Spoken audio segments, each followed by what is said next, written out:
It'll be fine. All right, good morning. How is everybody? Happy Saturday.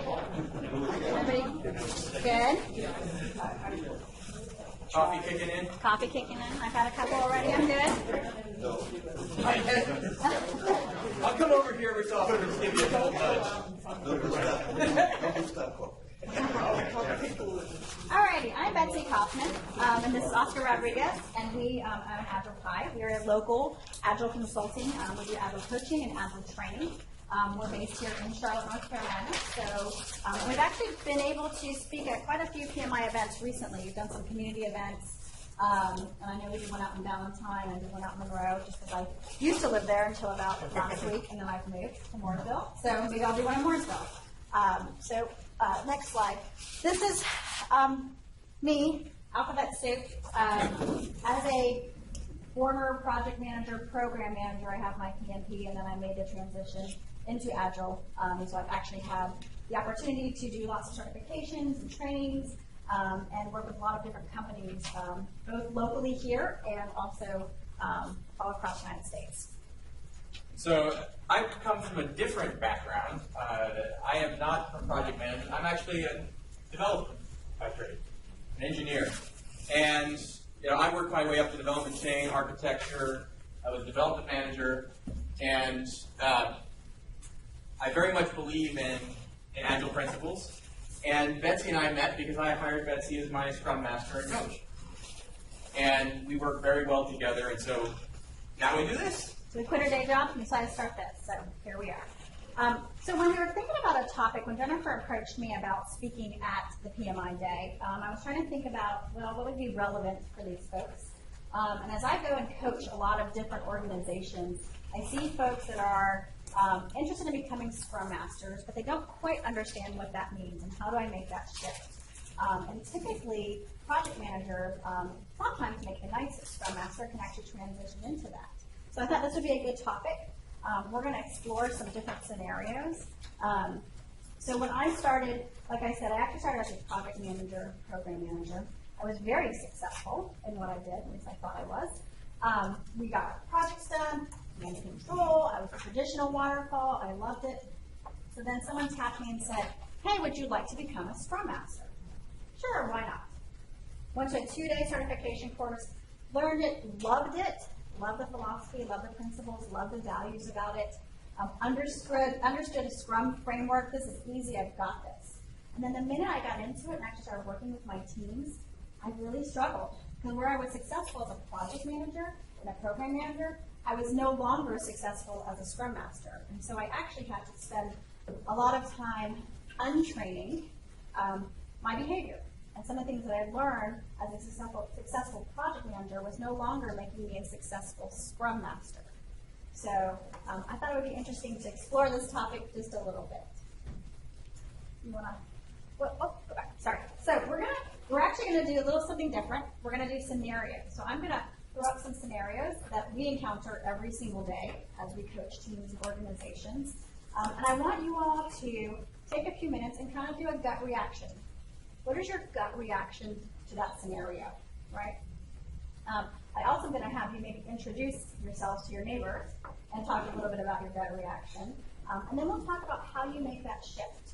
Because what might be your gut reaction may not actually be successful as you're working with Agile teams in an Agile environment. Okay? So before we get started, why don't you introduce yourself either to the person next to you or behind you. This is a very collaborative, so one thing about it, we're very collaborative.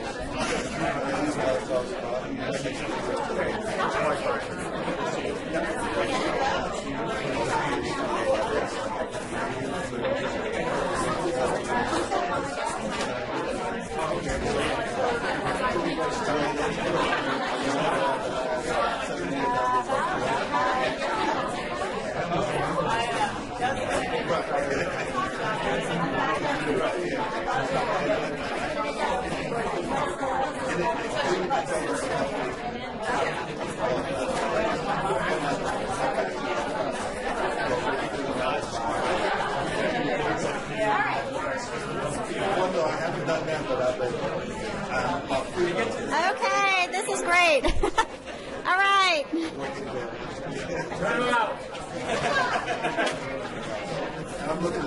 It's great to have this kind of energy in the room this early in the morning. We did this all day, couldn't we? We could spend the next 45 minutes doing this. All right, so what we're going to do now, we're going to actually throw up the first scenario and read it. We'll read it. Do an internal gut reaction, right? And then talk about it with your new neighbor that you hopefully just met for the first time. So go ahead. All right, so the very first scenario. The teams you're working with are struggling with delivery. You've all seen that, right? And it appears that sprint commitments are not going to be met. So we're coming up on the end of our development cycle. The teams are struggling. What's our initial reaction to that?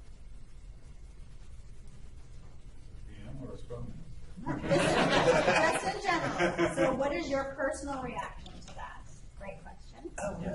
Great question. So think about it, right? Think about it. Talk about it with your neighbor, your new neighbor, right? And we'll come back in just a minute.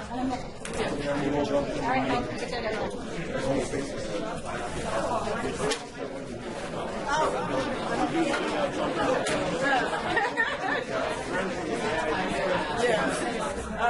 done that. You're out, right? Yeah.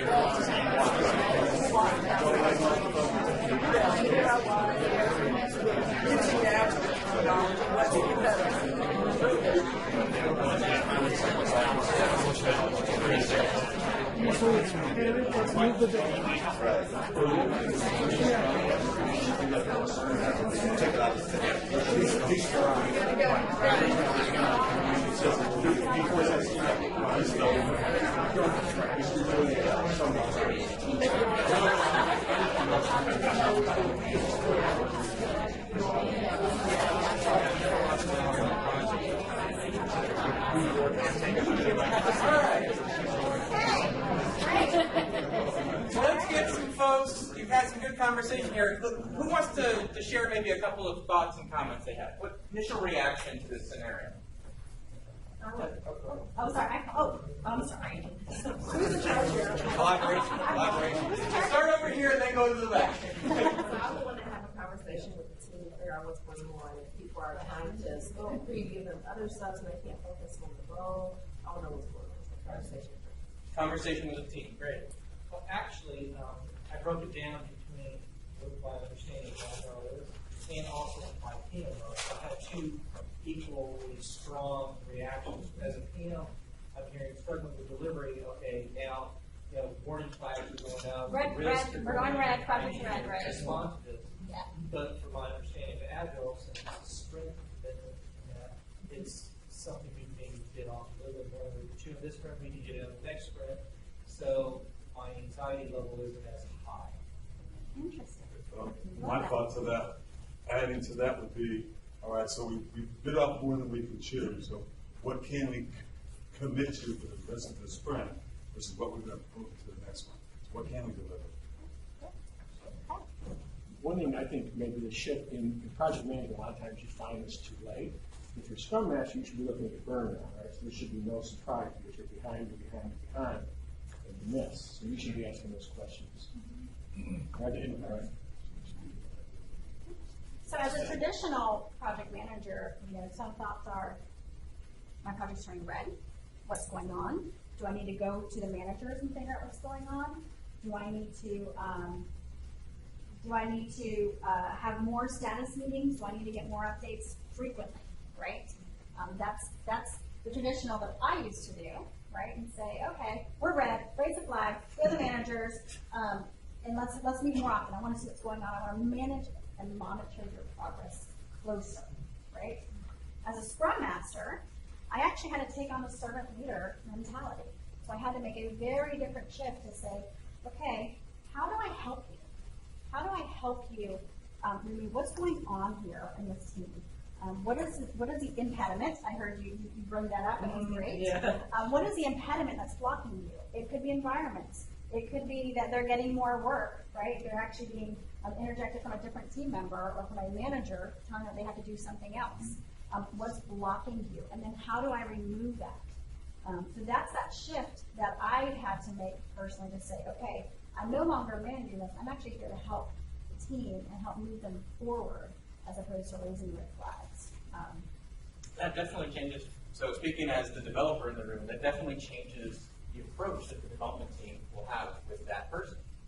Right? I won't see that person I'll see that person as someone to help me, as opposed to someone who's there to raise the red flag and turn my project red, in which case you might not get the honest truth from those folks. So it's a very different approach. Great quote I just thought about while you were talking about that. Managers do the right thing, managers do things right, leaders do the right thing. But it's very subtle. And I got it wrong the first time, so it's very subtle. But I'm glad to hear some of these answers that people are thinking deeper beyond what is it the project impact to, what is the team impact, why is it the team impact, and let's help resolve that. It's interesting you guys are saying this is only agile, but that's, as a good project manager, that's your job. You're there to support the team, remove obstacles. Okay. Now, I will tell you that I had daily meetings when I had projects. I had daily meetings during execution. Every night, daily meeting. Now, I know it's kind of more of an agile, but I'm like, to me, that's just good project management. It's not just about the processes of the framework, it's about the mindset, right? And how do you shift from potentially where you may have been to, as we move into these directions, where do I need to go? It's the shift that I need to make. As we go through these next set of scenarios, what you're going to find is that some of them you might be closer on that shift than others. But these are definitely some scenarios that we see day in and day out. So we wanted to make sure we hit The behaviors that we typically see. if you're an exceptional group, that's going to be awesome. All right, you ready for the next scenario? You guys ready? All right. So scenario 2, the team is conducting a daily scrum or daily stand-up, depending on your terminology. We're on 30 minutes. Team members are giving status updates. They might be trying to solve problems. What's your reaction to this scenario? Internal. What's your first gut reaction? Think about that. Good with that? Okay, it worked. That's normal. All right. That's normal. Yeah, chat a little bit about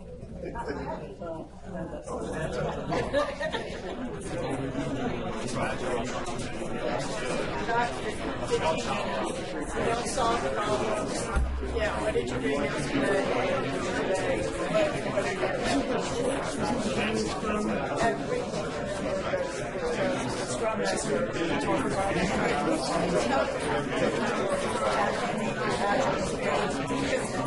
they give a status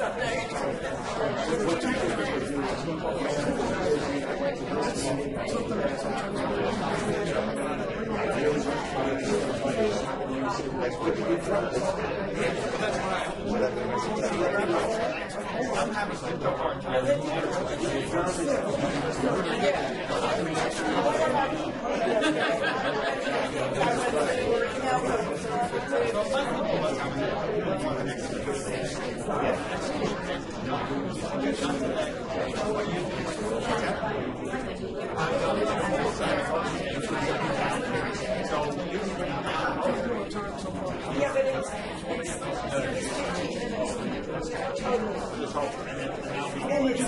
very short, like I fixed the problem that I had and today I'm going to test it. And I say, all right, that's it. And I go, We're gonna keep moving here. Yeah, it's great. Sometimes we walk into these kind of rooms, and it's like silence, and we ask people to talk to each other. This is awesome. and it's Saturday. And it's a Saturday. We got off. All right. So who wants to share some of these initial thoughts to this scenario? Yes, sir. Meetings going off, not really meeting. yeah. Staff, members go off. You got to take control of the meeting, you got to restate the purpose of the meeting, you got to get everybody focused.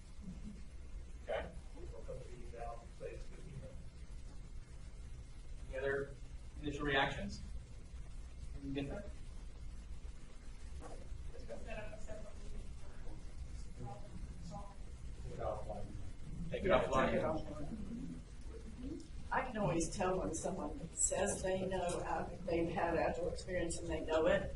So they come to a daily stand-up and they start giving a status report. And I'm like, okay, so you really don't get agile, do you? Right. Right. Used to. Okay, Yeah, great. it's what they're used to, so I have to control that. Yeah. I actually think it's important not to schedule another meeting, but to have the people who are trying to solve problems talk to each other. And then they leave the scrum master, that person will be involved, but to have another meeting that they need another meeting. Yeah, we've seen that, right? We have a stand-up, but then we always have another meeting where we've actually blocked. So we have 15 minutes, but then we always have an hour to actually resolve anything after that 15-minute stand-up, right? Schedule it. Schedule. Daily basis. Yeah, oh yeah. We keep to our schedule, it's, what did you do, what are you gonna get done? And then, it's a small team, so it's immediately following that, we call it crazy time. And then you, whatever is on your back, monkey on your back, you fill it out there. I can't get my time entered into the system because of whatever, or, you know, whatever's going on. And we allow that, and then we're done. Yeah. Those of us that are not as familiar, so what exactly is the daily stand-up?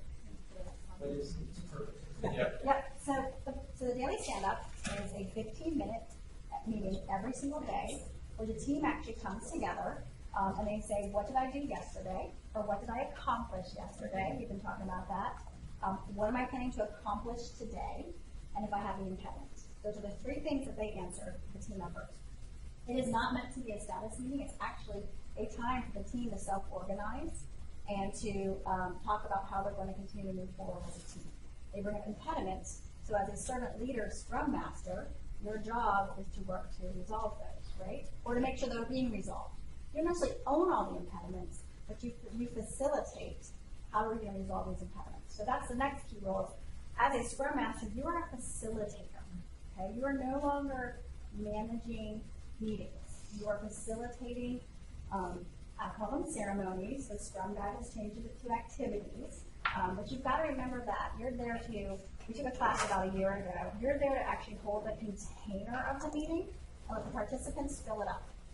So every time I head into a ceremony or an activity, I always have to remember, okay, I'm here to facilitate this. My role is to make sure that we get through the meeting and I'm facilitating it, and I'm not actually running the ceremony. Very, very hard. It's a different skill set, a facilitator, right?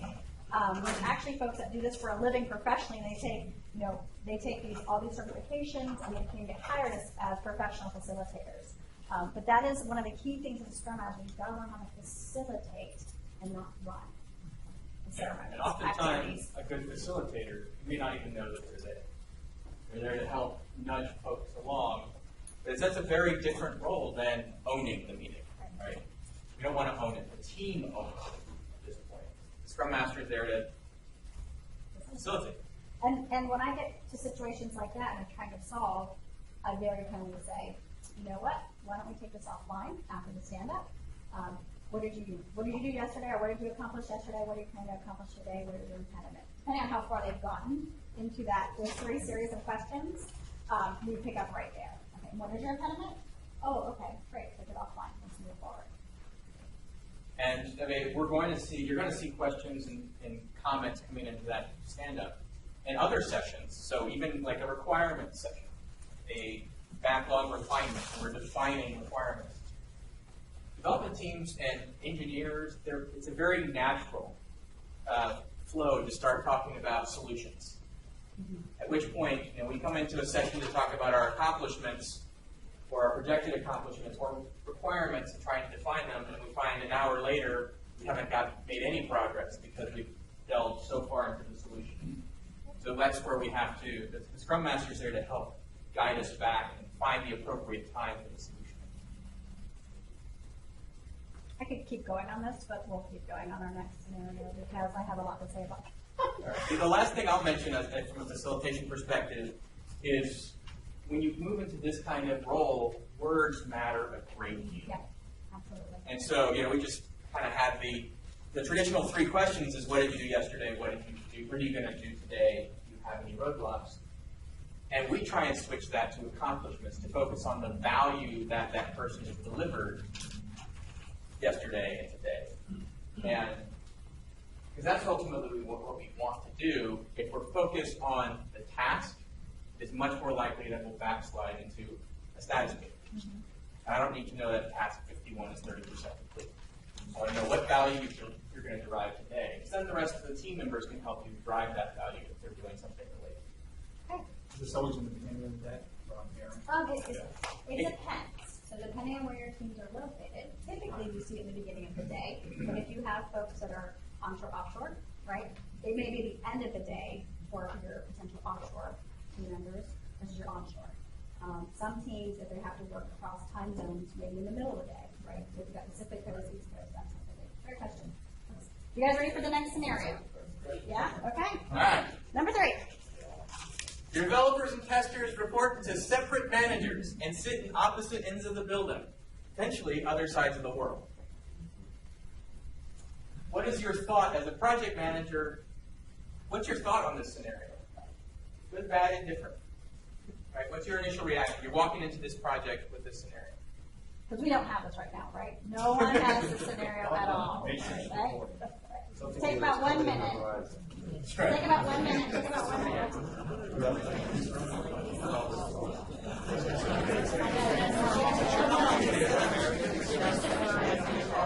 I've seen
So who wants to start us off with a comment on this and a reaction to this? Yes, ma'am, right here. Well, in my experience, developers are always more important than testers, so. Look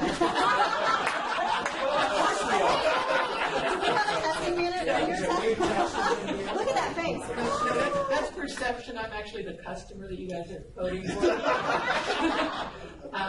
But in my opinion, it's the tester that confirms and owns the meeting of the customer's business requirements. The developers are responding to a technical design, not necessarily directly to customer requirements. So they've got to talk, they've got to work together as a partnership, and they have to be able to work with developers and with the end customer to make sure that we're getting what they want. We talked about 3 things. We talked about time, communication, and accountability. The time, if you in the scenario where you have customers on the other side of the world, you've got turn time to factor in. Communication, you've got to have pretty crisp communication to know what's going on so that you don't run out of time. And you mentioned that you're going through some accountability issues right now. And I think there report to different managers, accountability is especially important. Great, great. All right.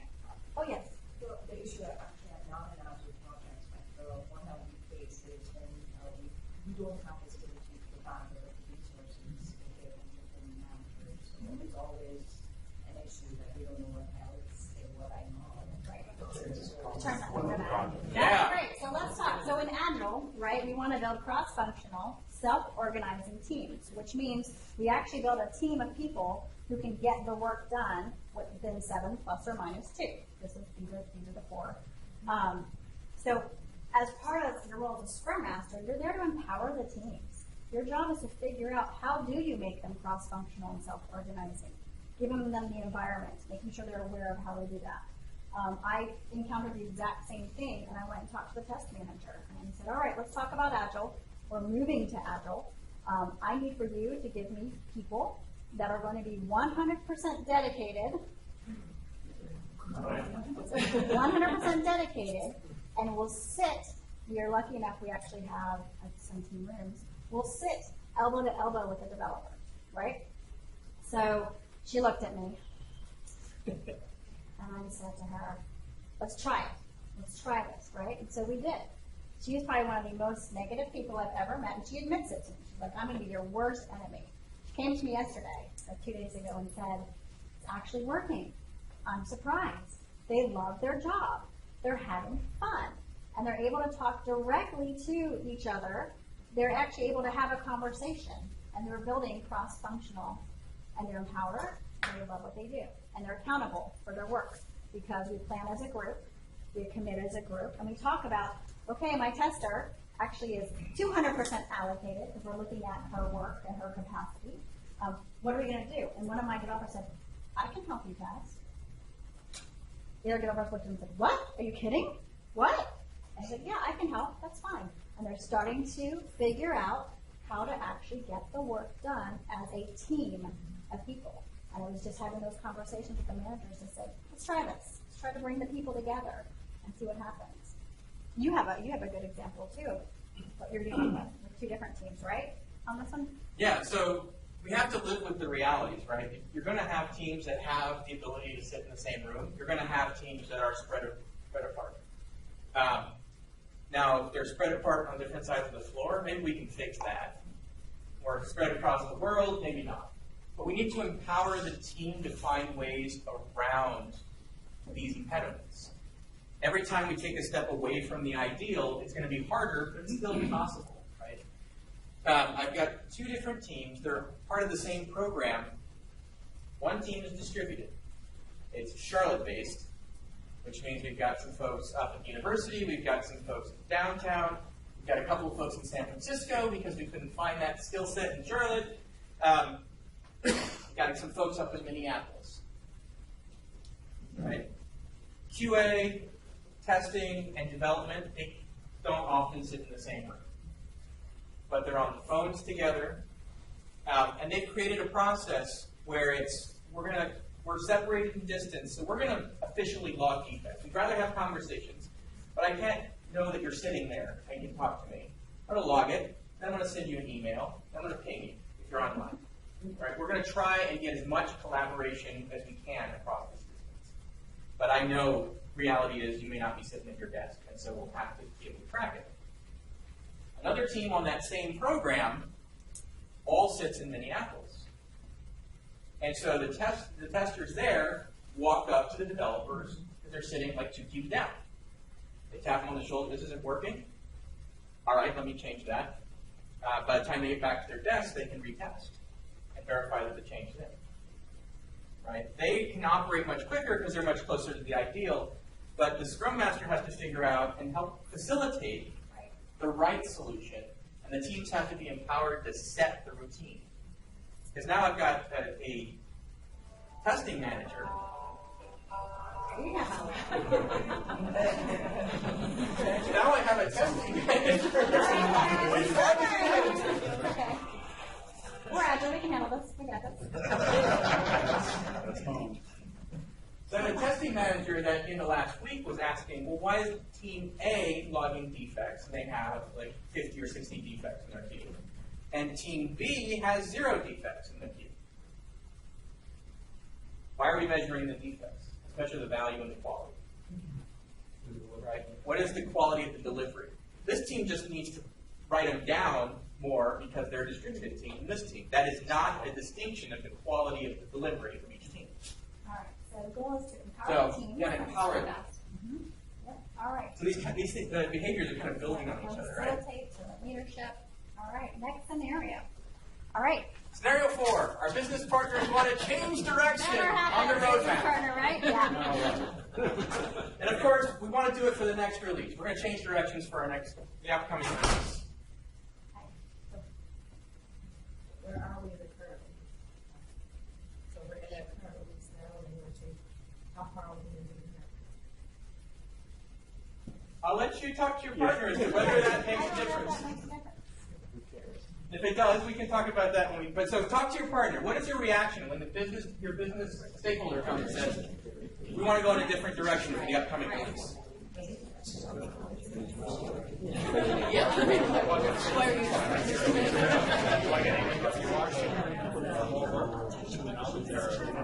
You want to change directions.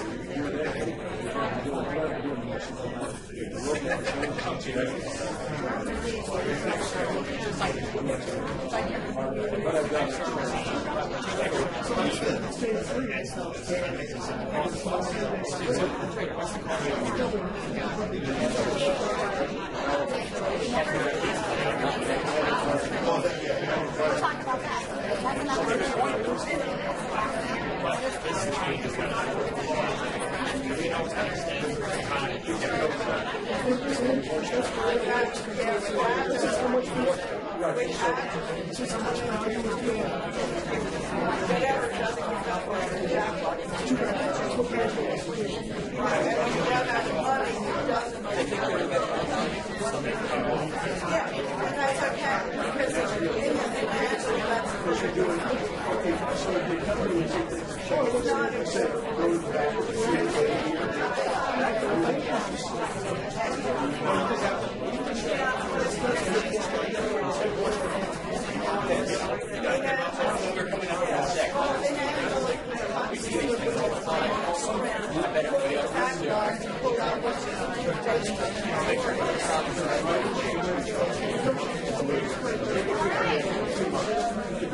That's You have strong reactions to this We one? must, because there's like a lot of really great. This is good. This is a good one. This never happens, This is right? good. Ever. So what's the reaction? Yes. My understanding about it was very business driven. So as a team, all this comes out, I don't have to say what the roadmap is going to look like. So basically, we take the consensus of what is delivered, what is story, and what are we going to do as a team to deliver on business needs. My understanding. We were discussing and we just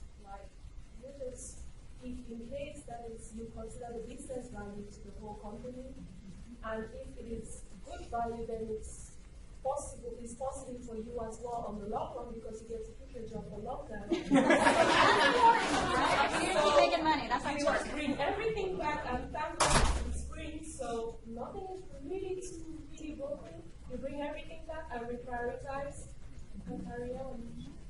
Yeah.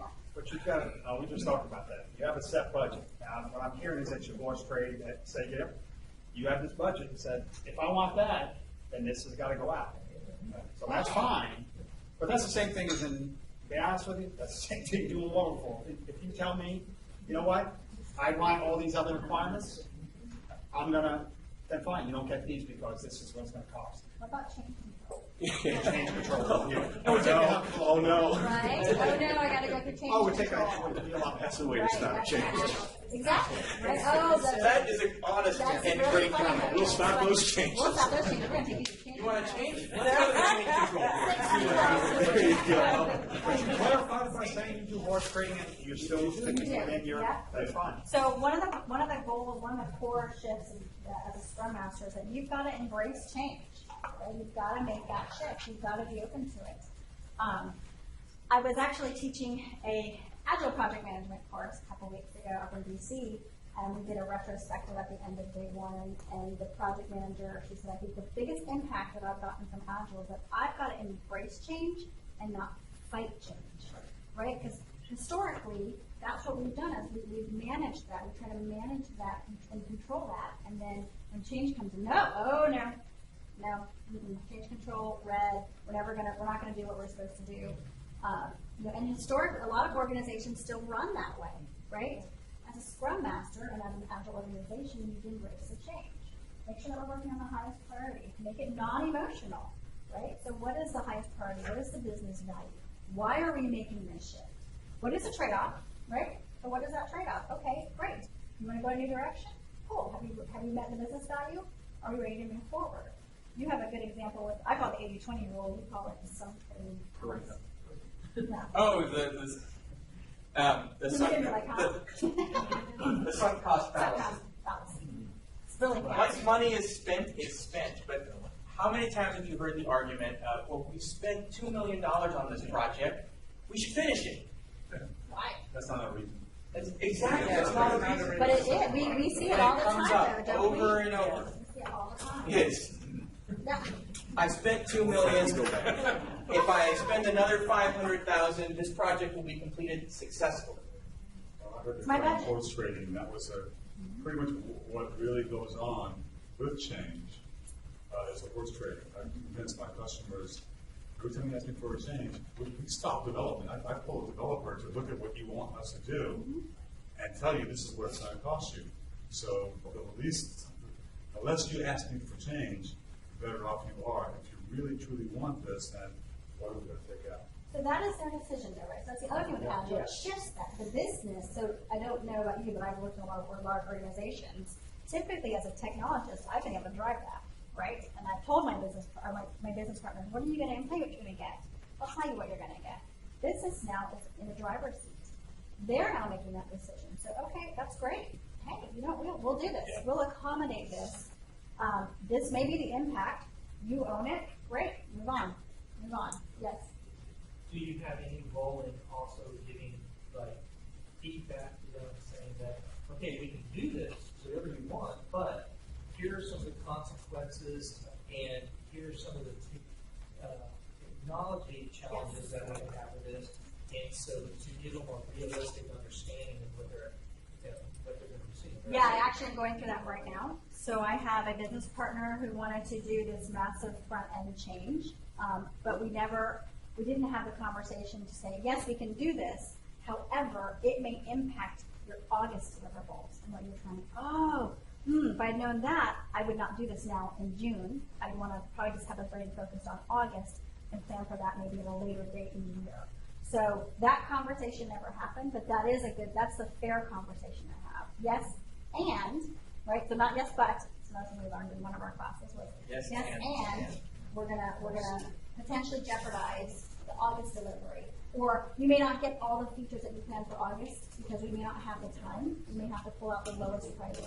Yeah. Oh, okay, that helps me make an informed decision as to whether is this really gonna bring me enough value, potentially jeopardize maybe some other higher value later on in the year.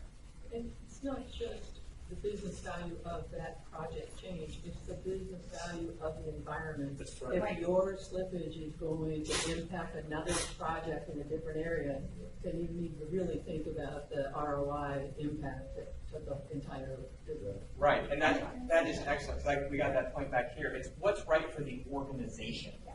But we don't think like that. That's not. That's not traditional. It's right? not traditional. Generally, we're managing project by project. Here, we need more collaboration beyond our own project walls to what is right for the enterprise. We've been in planning sessions where we've had executives off sulking in the corner. And it's because, in one case, it was the person who was contributing the most dollars to the initiative, but was also realizing that the next 10 weeks was going to get zero delivered to his line of business. Because for the enterprise, as you mentioned, we needed to do some other things first to get the initial value before we could start working on what he wanted. But he understood, yes, he was sulking in the corner, but he understood. He's not going to come in and say, well, this is my budget. You're going to work on my stuff, or I'm going to walk away. Right? And we have to embrace that change. And we just saved you $2,000 on this course. Yes, and. Very powerful. Yes, and how would you like to reprioritize the list of things you want done? Yes, and what would you like to pull out in the next release so we still meet our dates? All right. Embrace change. All right. Last scenario. Ready? Scenario number 5. I know we're running out of time. I can't believe it. Great. Good. So a business stakeholder has approached the dev lead of one of the teams asking, do me a favor. You just developed this one little minor piece of functionality for this sprint. Right? It's a great enhancement. Shouldn't take very long. We love our business. So we don't want to disappoint them. Right? So you're just watching this from the sideline. What's your reaction to this?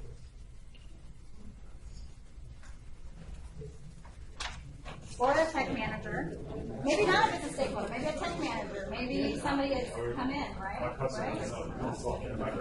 we actually keep that on. My team knows my customers approach them. So they'll see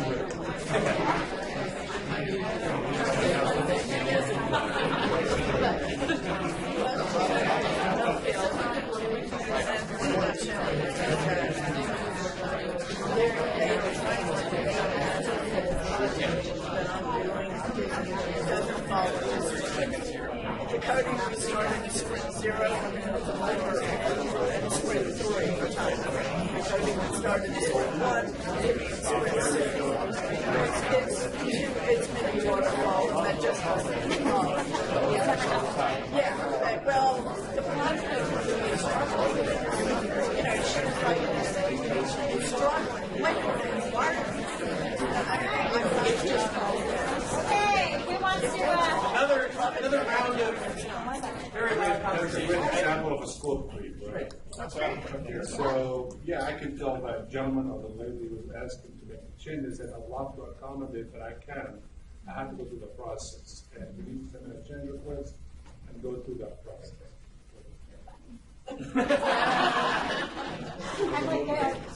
I find when I work with developers in the past that they need a buffer. They don't feel comfortable saying no, they're going to work on it, it's going to go. So you just have to step in and say, I understand this is going on, and I understand he hasn't said no to you, but I'm telling you, Yeah. So as a Scrum Master, your job is to protect the team, right? So we empower the team, but we also have to protect the team. So when we lock into that 2 weeks, that is our commitment, right? We are not going to be taking stories in and out. We are not going to be doing anything. You need to, yes, you can have that. However, we're going to put it in the backlog. We're going to put it in the backlog, right? And we're going to prioritize that. And if that becomes the highest priority thing, we'll take it up next. So protect the team. You've got to make sure that you put those boundaries in. When I was a Scrum Master for Oscar's team, we had a very senior developer who had a lot of knowledge on Angular, right? And we had folks come into the room and they were constantly asking him about what was going on. It actually got to a point I had to ask them to leave very nicely. And we are in the middle of a sprint. We are trying to get this sprint finished, get the release out the door. However, you can't have his time right now. I will plan for you to have some time with him at the end of the sprint, but you've got to leave him alone and give him time.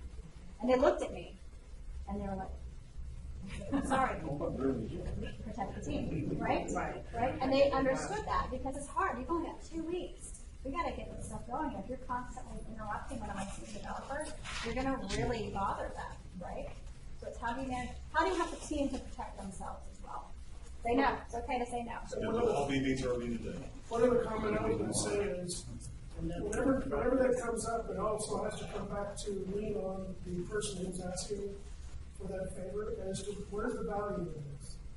Yeah. When we talk about prioritization, we talk about schedule, it has to keep going back to the focus of value. How is this going to add value? Right. So, I guess the question is, are you ready to make the shift, right? So, as a traditional project manager, we need really good Scrum Masters. There's a role for project managers, there's also a role for Scrum Masters. There is a desperate need in Charlotte for good Scrum Masters. It's a lot of fun. I enjoy it, I love it. But not everybody who's a traditional project manager will be able to make that shift, right? That's a fact for sure. But, I think there's definitely a need. Yeah. As a non-certificate holder, what track do you recommend you want to approach, the ACP or the Scrum Master? So the only thing I can hear for this, so I would say if you don't have any Agile experience, I would start with a certified Scrum Master. ACP, you must have 3. It's like the PMP. You've got to have the time and the training to actually sit for the ACP. So if you don't have that experience, I'd start with the CSM. We're offering a CSM course in July. We're offering a certified Scrum Product Owner class in July. I'm here in Charlotte. And then we're also offering a 3-day Agile Fundamentals just to get the core foundation. That's going to be an awesome ACP exam prep add-on. So there's a few different options for you. And that isn't a contradiction. Right. The ACP covers everything, not just one particular methodology. So we start over to make sure everybody. Yeah. The Scrum Master and this whole method, is it just for IT projects? I'm in construction. No. So it's actually interesting. This is expanding. It's been moving into manufacturing. It's been moving into construction. It's been moving into a lot of legal, marketing, a lot of different areas to find benefit from the values and the structures that are present in some of the Agile methods and in the Agile principles. In fact, even the Agile principles and values are being applied to traditional waterfall development. So as much as we said, this is just good project management, right? A lot of these values do bleed into other areas. It started in software development. It did start. That's how it formally came about, but we are seeing quite a bit in the other sectors it's going out for. So Is there training and then a later exam? So this is a 50-question exam after the training, right? This one you just get it. And this one is education-based, and then this one is much like the PMP. Like the PDD. Yeah, that part I know. But this one, you take the course and the exam Yeah, at you the end of the have course. 10 days after you finish the And people course. can see you at your booth, right? Yes. Come see us at the booth if you want more information.